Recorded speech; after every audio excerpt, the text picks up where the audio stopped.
Viewers, हम study कर रहे हैं पार्टिसिपल के टॉपिक को। और अभी इस वीडियो में हम इस टॉपिक से रिलेटेड चंद एरर्स और उनकी करेक्शन को डिस्कस करेंगे।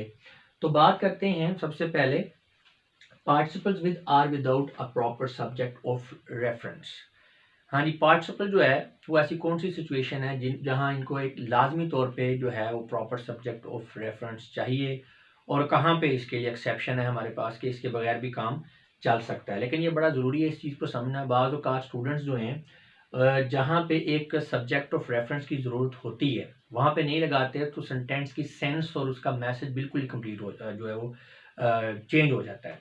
तो इसी तरह कुछ ऐसी सिचुएशंस हैं जहाँ पे अगर हम प्रॉपर सब्जेक्ट ऑफ रेफरेंस को ना भी यूज़ करें तो फिर भी मैसेज हमारा जो है वो क्लियर हो रहा होता है। तो इन सब चीज़ों को समझना ज़रूरी है। तो चलें स्टार्ट करते हैं। A participle must always have a proper subject of reference. जी, पहली तो बात ये है कि जो एक एक कॉमन रूल है वो ये है कि आपका जो पार्टिसिपल है उसके पास एक लाजमी तौर पे सब्जेक्ट ऑफ रेफरेंस ज़रूर होना चाहिए। Because it's a verb adjective. उसकी वजह यह है कि ये वर्ब एडजेक्टिव है, ये वर्ब भी है और एडजेक्टिव भी है। और एडजेक्टिव डेफिनेटली किसी सब्जेक्ट को यानी नाउन या प्रोनाउन को ही क्वालिफाई कर सकता है। तो डेफिनेटली फिर इसके लिए सब्जेक्ट ऑफ रेफरेंस होना ज़रूरी होता है, क्योंकि ये एडजेक्टिव भी है। And being a verbal adjective it must be attached to some noun और प्रोनाउन। अभी एग्जांपल देखते हैं। Having learned the lesson, Ali went out for a walk. अब ये बात की जा रही है हैविंग लर्नड द लेसन, सबक को सीख लेने के बाद। तो ये बात अब किस चीज़ को रेफर कर रही है? ये सारा जो चीज़ है इशारा किसकी तरफ कर रहा है? अली की तरफ। के अली ने जब लेसन याद कर लिया तो वो सैर के लिए चला गया। अब अगर अली ना हो, यहाँ पे सब्जेक्ट ऑफ रेफरेंस ना हो, तो बात तो क्लियर ही नहीं होगी। तो बेसिकली अली जो है ये आपका जो पार्टिसिपल है उसके लिए सब्जेक्ट ऑफ रेफरेंस है। अब यहाँ पे ये नाउन के साथ अटैच है। नेक्स्ट देखें, hit by a car she was injured. Hit by a car, car से टकराने के बाद भी कौन टकराया कार से? रेफरेंस कौन सा है? शी की बात हो रही है, शी है। तो उसके बारे में बात हो रही है कि वो जख्मी हो गई थी क्योंकि वो कार से टकरा गई थी। तो लिहाजा जो हिट बाय अ कार है, यहाँ पे जो आपका पार्टिसिपल है ये किसके साथ जो है इसका जो सब्जेक्ट ऑफ रेफरेंस कौन सा है? शी, जो कि प्रोनाउन है। तो अभी ये चंद एग्जांपल्स हैं, उनमें हम कंपैरेटिव एनालिसिस करते हैं ताकि आपको ज़्यादा अच्छी तरह से क्लियर हो जाए। Observe the difference between incorrect sentence and their correct forms as given below. जी, इस तरफ इनकरेक्ट सेंटेंसेस हैं, इस तरफ जो है वो करेक्ट सेंटेंसेस हैं। अब ये पहला सेंटेंस देखें, standing in the road a car hit him. Road पे खड़े हुए कार ने उसे जो है वो मारा, टकरा दी। लेकिन अगर इसको देखें तो इसकी सेंस एक्चुअली क्लियर नहीं हो रही। वो तो मैंने उर्दू में बात की है ना, तो किसी हद तक आपको समझ आ गया, लेकिन एज इन इंग्लिश आपको देखें तो इसमें सेंस ये बन रही है, as it is the sentence reads as if the car was standing at the road. अब यहाँ पे चूंकि सब्जेक्ट ऑफ रेफरेंस नहीं है तो हमें ऐसे लग रहा है कि जैसे ये जो स्टैंडिंग एट द रोड ये बात की जा रही है कार की, कि कार जो है वो रोड पे खड़ी थी और उसने उसे मार दिया। हालांकि हम ये मैसेज देना चाह रहे हैं कि बंदा रोड के ऊपर खड़ा हुआ था तो उसे कार लग गई। तो यहाँ हम इसको करेक्ट अगर करेंगे तो हमें फिर जो है सब्जेक्ट ऑफ रेफरेंस इसके अंदर डालना पड़ेगा। Standing at the road he was hit by a car, he was hit by. अब यहाँ पे ही जो है ये हमारा सब्जेक्ट ऑफ रेफरेंस है। मैसेज हमारा क्लियर हो गया है कि ही जो है वो रोड के ऊपर खड़ा हुआ था। अब स्टैंडिंग एट द रोड इसके पास सब्जेक्ट ऑफ रेफरेंस नहीं है, तो फिर ये बेसिकली कार को ले रहा है ना सब्जेक्ट ऑफ रेफरेंस, तो ये गलत हो गया। बेसिकली हमारा सब्जेक्ट ऑफ रेफरेंस ही है। तो अब ये ठीक हो गया। या आप इसको एक दूसरी फॉर्म में भी लिख सकते हैं, while he was standing at the road a car hit him, ये भी ठीक है। नेक्स्ट देखें, going up the stairs a venomous snake was scene.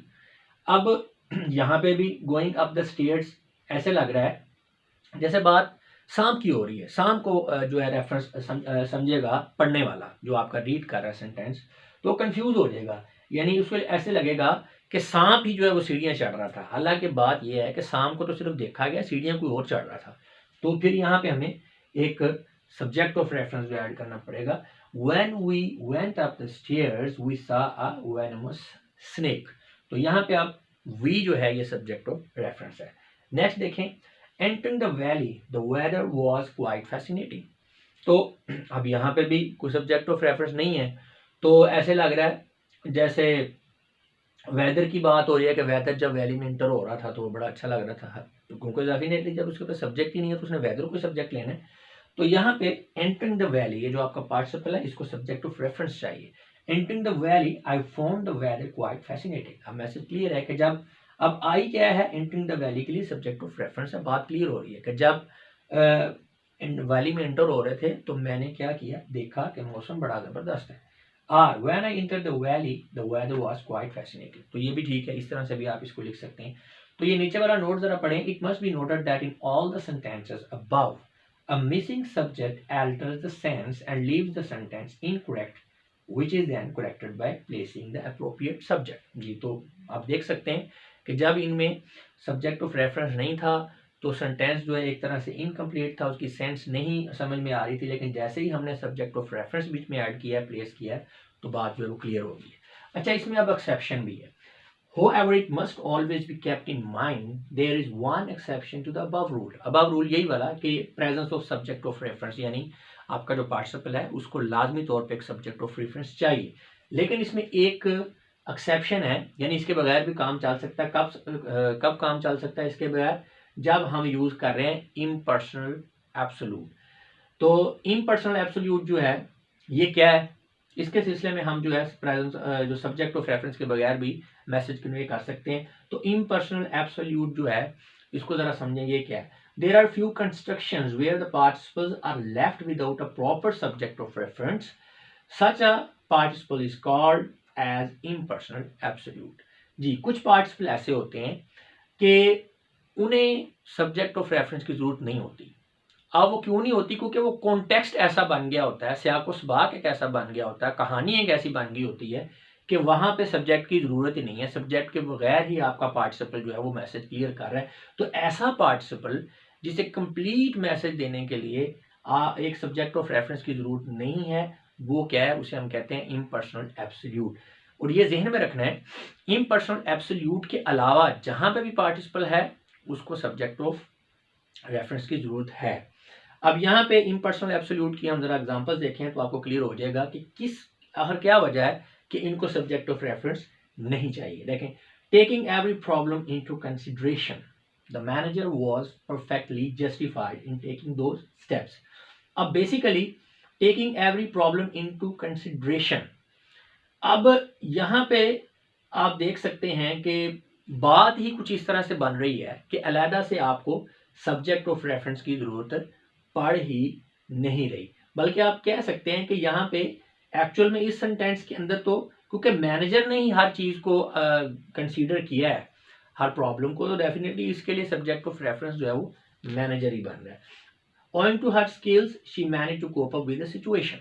ठीक है, next, considering her efforts she should have achieved the first prize. अब यहाँ पे देखें ना, owing to her skills, अब ये बेसिकली ये जो owing to her skills है, यहाँ पे आप पार्टिसिपल का यूज भी देख रहे हैं, शी को ये रेफर नहीं कर रहा, ठीक है ना।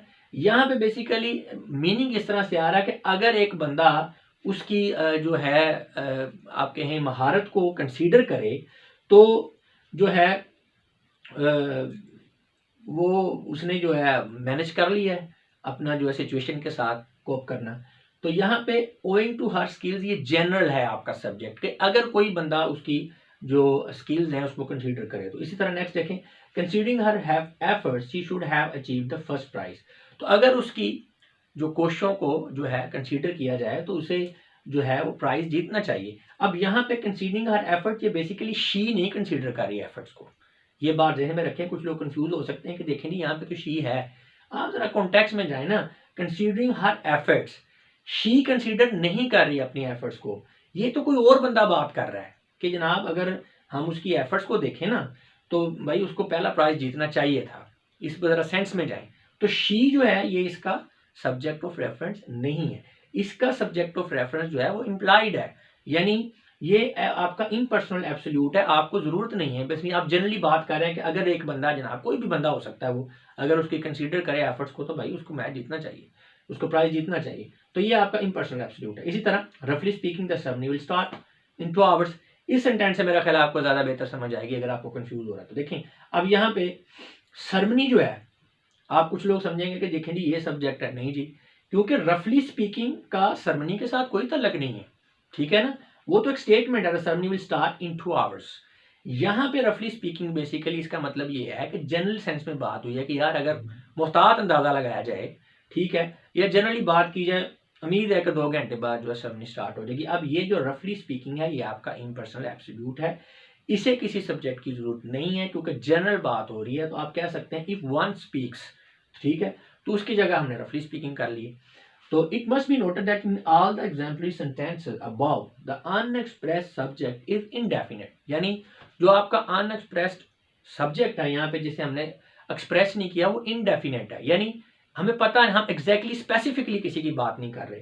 यानी जो हम वर्ड यूज करते हैं ना इनडेफिनेट, इसका मतलब है गैर मुतय्यन, यानी कोई फिक्स नहीं है, कोई स्पेसिफिक बंदा नहीं है। यानी जो रफली स्पीक कर रहा है वो कोई खास बंदा नहीं, जनरल बात हो रही है कि वो कोई भी हो सकता है, कोई भी हो सकता है, इट मीन्स कि वो इनडेफिनेट है। So it can be said that रफली speaking means if one speaks रफली। तो ये इफ वन स्पीक्स रफली ये इनडेफिनेट सब्जेक्ट है, यानी आपको पता नहीं, कोई भी हो सकता है, कोई फिक्स नहीं किया हुआ, कोई स्पेसिफिक नहीं है आपके लिए। Which means the subject is known, is not known exactly, and subject matter is spoken or said in general sense without a proper noun or pronoun। तो ये जो सब्जेक्ट मैटर है, जो कहानी है या जो स्टेटमेंट हमने दी है, ये जनरल सेंस में बात की गई। इसके लिए कोई स्पेसिफिक सब्जेक्ट ने, किसी स्पेसिफिक बंदे ने ये बात नहीं की, ठीक है ना। तो यहाँ पे नाउन और प्रोनाउन हमें नहीं चाहिए क्योंकि जनरल सेंस में बात हो रही है। तो मैसेज हमारा क्लियरली जो है वो कन्वे हो रहा है। रफली speaking the ceremony will start in 2 hours। अच्छा, there are certain instances also where the subject is not mentioned in writing but is implied or understood by the context। अच्छा, बाद औक़ात ऐसा होता है कि सब्जेक्ट ऑफ रेफरेंस मौजूद होता है लेकिन लिखा हुआ नहीं होता, इम्प्लाइड होता है, अंडरस्टूड होता है, क्लियर होता है, आपको पता चल रहा होता है कि इसका सब्जेक्ट कौन सा है, हालांकि लिखा नहीं होता। तो इसे भी हम कहेंगे कि उसके अंदर सब्जेक्ट ऑफ रेफरेंस है, हालांकि ऊपर वहां पे लिखा हुआ नहीं है। अभी देखेंगे एग्जाम्पल तो क्लियर हो जाएगा। A stick in hand she attacked on the thief. अब यहाँ पे अ स्टिक इन हैंड, किसने पकड़ा हुआ है, स्टिक को किसने पकड़ा हुआ है, उसी ने पकड़ा हुआ है, शी ने। यहाँ पे आप कंफ्यूज नहीं हो रहे, मीनिंग में कंफ्यूज नहीं हो रहे। जैसे कि यहाँ पे था कि स्टैंडिंग ऑन द रोड, तो ऐसे लग रहा था जैसे हम कार की बात कर रहे हैं कि कार जो है वो स्टैंडिंग रोड के ऊपर खड़ी। यहाँ पे ऐसा नहीं है। अ स्टिक इन हैंड, तो यहाँ पे अंडरस्टूड हो रहा है कि हैंड इसी का है जिसने चोर पे हमला किया। तो ये यहाँ पे बगैर सब्जेक्ट के क्लियर हो रहा है कि इसका सब्जेक्ट ऑफ रेफरेंस जो है अ स्टिक इन हैंड का वो क्या है, वो शी ही है। इसी तरह dinner over we went to the cinema. अब यहाँ पे भी dinner having been over we went to the cinema. अब डिनर हैविंग बीन ओवर है, तो यहाँ पे भी क्लियर हो रहा है कि भाई डिनर किनका खत्म हुआ है, भाई जो सिनेमा में गए हैं उन्हीं का डिनर खत्म हुआ है। तो लिहाजा इसके लिए भी जो प्रॉपर सब्जेक्ट जो है आपका सब्जेक्ट ऑफ रेफरेंस आपको लिखा हुआ नहीं मिल रहा, ठीक है, लेकिन इससे मैसेज आपका क्लियर हो रहा है, ये इम्प्लाइड है। यहाँ पे इसका मतलब है स्टिक इन हैंड, इसका जो है सब्जेक्ट ऑफ रेफरेंस ये इम्प्लाइड है, आपको कॉन्टेक्स्ट पता चल रहा है कि इसी के हाथ में छड़ी है, शी के हाथ में छड़ी। इसलिए डिनर हैविंग बीन ओवर, यहाँ पे भी आपको कॉन्टेक्स्ट से ही पता चल रहा है कि जनाब ये बात उन्हीं की हो रही है, हमारी बात हो रही है, जो बता रहे हैं आपको वी, यानी वी ही इसका जो है सब्जेक्ट ऑफ रेफरेंस है। नो डाउट ये आपको लिखा हुआ नहीं नजर आ रहा, लेकिन ये आपको सब्जेक्ट मैटर से क्लियर है। अगर अभी भी आपको कंफ्यूजन हो रही है तो यहाँ से आप इसको कंपेयर करें कि यहाँ पे जब हमने सब्जेक्ट ऑफ रेफरेंस जो है नहीं लिखा था तो मीनिंग क्या हो रहा था, यहाँ पे हमने सब्जेक्ट ऑफ रेफरेंस नहीं लिखा तो फिर मीनिंग क्या हो रहा है। तो आपको समझ आ रही है कि जब हम यहाँ पे सब्जेक्ट ऑफ रेफरेंस नहीं लिख रहे थे तो सेंस बिल्कुल क्लियर होती ही नहीं थी, लेकिन यहाँ पे हमने सब्जेक्ट ऑफ रेफरेंस लिखा हुआ नहीं है लेकिन सेंस जो है नजर आ रही है। अभी भी आप कंफ्यूज हो रहे हैं तो फिर मैं आपको कहूंगा कि इसको रीड करें बार बार। ये जो आपके नोट्स हैं एक तरह से, ये जो आप स्क्रीनशॉट ले लेते हैं, इनको 2-3 दफ़ा पढ़ें, समझें, पूरे टॉपिक में पीछे जाएं, इसकी फॉर्मेशन को स्टडी करें, पार्टिसिपल की, इसके बाद इसका यूजेज को पढ़ाया गया उसको समझें, तो फिर आपको ये क्लियर हो जाएगा। ये एक ही बार में बात चीज़ें जो हैं फोई से क्लियर नहीं होती। अब जो नया बंदा है ना, मेरे ख्याल में पार्टिसिपल एक ही दफ़ा लेक्चर लेने से उसको क्लियर नहीं होगा, उसे 2-3 बार जो है ना उसको इसको गो थ्रू होना पड़ेगा।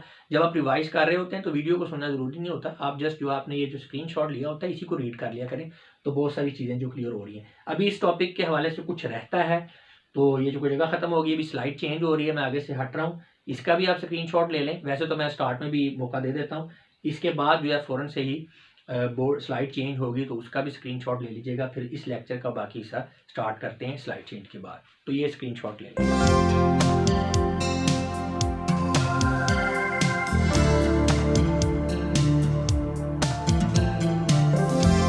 जी। तो जब हम बात करते हैं इम्प्लाइड मीनिंग की, तो उसमें एक चीज़ ये भी है कि अगर आपका जो फ्रेज़ है वो जो आपको इम्प्लाइड मीनिंग दे रहा है, जैसे हमने पिछली स्लाइड में बात की, उसको समझने में प्रॉब्लम हो रहा है तो बेहतर यह है कि आप उसे क्लॉज के अंदर कन्वर्ट कर लें।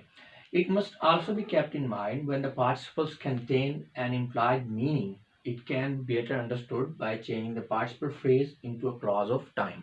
यानी कि आपका जो पार्टिसिपल फ्रेज है उसके होते हुए, चूंकि वो इम्प्लाइड मीनिंग दे रहा है, तो कुछ लोगों को प्रॉब्लम हो सकता है, या आप ये समझते हैं कि जो आपका रीडर है वो कंफ्यूज ना हो जाए, तो बेहतर है कि आप उसे क्लॉज में कन्वर्ट कर लें।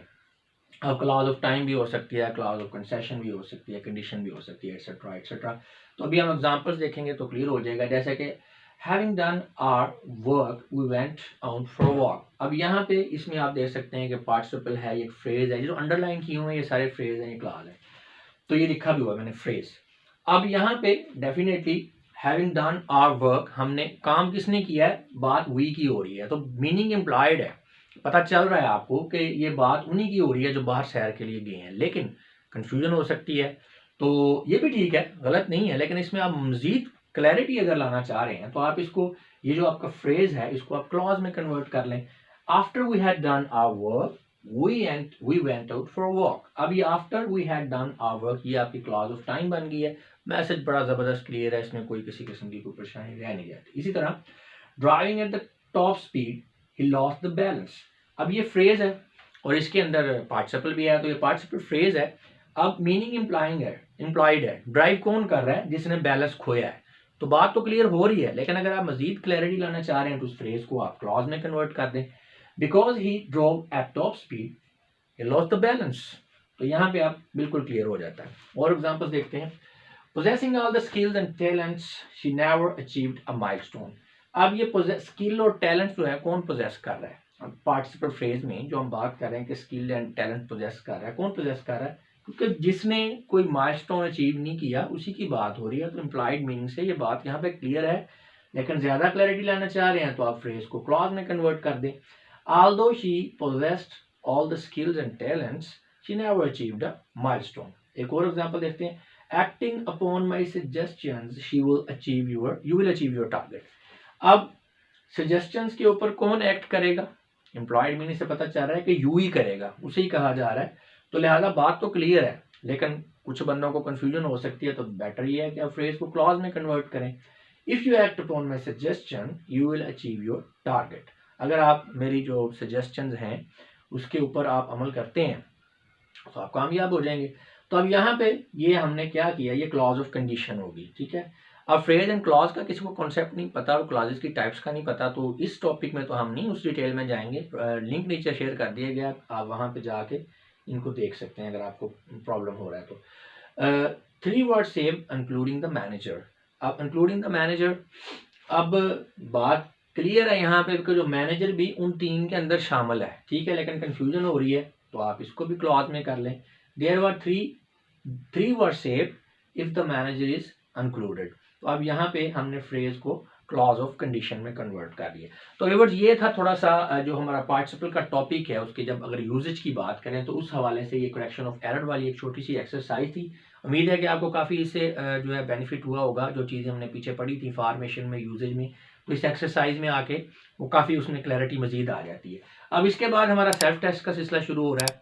3 हमारे सेल्फ टेस्ट हैं या प्रैक्टिस एक्सरसाइजेज हैं, अभी हम उनको 1 बाय 1 जो है सॉल्व करेंगे, तो उसमें आपको क्लियर हो जाएगा कि आपने जो टॉपिक समझा आपको किस हद तक क्लियर है। पहली एक्सरसाइज करें, अगर रिजल्ट पूरा आ रहा है तो दूसरी ना करें, पीछे जाएं, टॉपिक को रिवाइज करें, फिर सेकंड एक्सरसाइज करें। रिजल्ट अच्छा है तो थर्ड पे जाएं, वरना फिर पीछे जाके थर्ड एक्सरसाइज को जो आप सॉल्व करें। इससे बेटर आज जो है ना आपकी अच्छी तैयारी होगी।